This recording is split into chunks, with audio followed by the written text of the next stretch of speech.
I want to remind our audience again about the comments retired federal judge J. Michael Luttig made last week in the January 6th hearing, saying, quote, Donald Trump and his allies and supporters are a clear and present danger to American democracy. Keep that in mind. And I want you to see what a former governor of Missouri, now a Senate candidate, has put out in the new campaign ad that, like 100 other Republican ads this cycle, uses guns and incites violence against his primary opponents. Take a look at this ad. This is former Missouri Governor Eric Greitens, who is vying to fill a vacant Senate seat in the state. And he released the ad yesterday, and we'll just show you video here. He announces that he's going, quote, rhino hunting. Rhino being the acronym for Republicans in name only. Holding a gun. The video depicts an armed Greitens bursting into a house alongside men in tactical gear. He also encourages viewers to, quote, join the MAGA crew and get a rhino hunting permit. Facebook parent company Meta says it removed the video from its sites because it violated rules about violence. Twitter flagged the video but did not remove it. So hold on a second. So yeah, he's actually, rhino hunting. We can't show this ad, Gene. I guess I thought we were going to show this ad because it's too violent. You have Greitens going in and kicking down a door with guns and tells everybody to follow him. And Rhino is basically, again, it's what really stupid people call other Republicans who disagree with them. And by the way, stupid people pre-Trump were even calling people rhinos.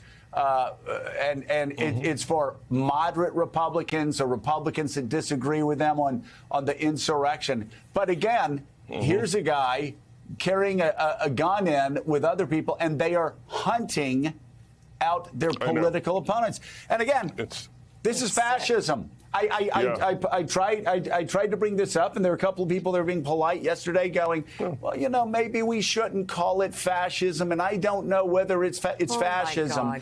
This is using violence and violent imagery to basically tell people, vote for me, a civil war's coming. It's where we are. It's where the Republican Party is right now. And every Republican needs to call this out unless they want fascism to continue to rise in their party. Yeah, Benito Mussolini would be proud.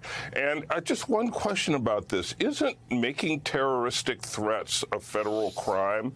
I mean, why is this not? I mean, literally, you know, I'm like a free speech, pretty much absolutist. But this is threatening. He is threatening his primary opponents or anyone any Republican who dares disagree him with, you know, with assault, with a SWAT team assault that would kill them. I mean, this is absolutely impermissible, and there has to be some way this can be sanctioned. This is not right. This is not acceptable in political. This is not legitimate political discourse, as the Republican Party might call it.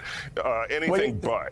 This is a terroristic threat. This is what they do, Gene. This is what they do. And Mika, we've had several examples. You know, there's a member of Congress whose name I'm not going to mention, who was holding an AR-15 and said that we had to go after the squad, and then showed 4 Democratic congresswomen in the picture as well, basically hunting 4 members of Congress. And we see this time and time again. Republicans don't call it out.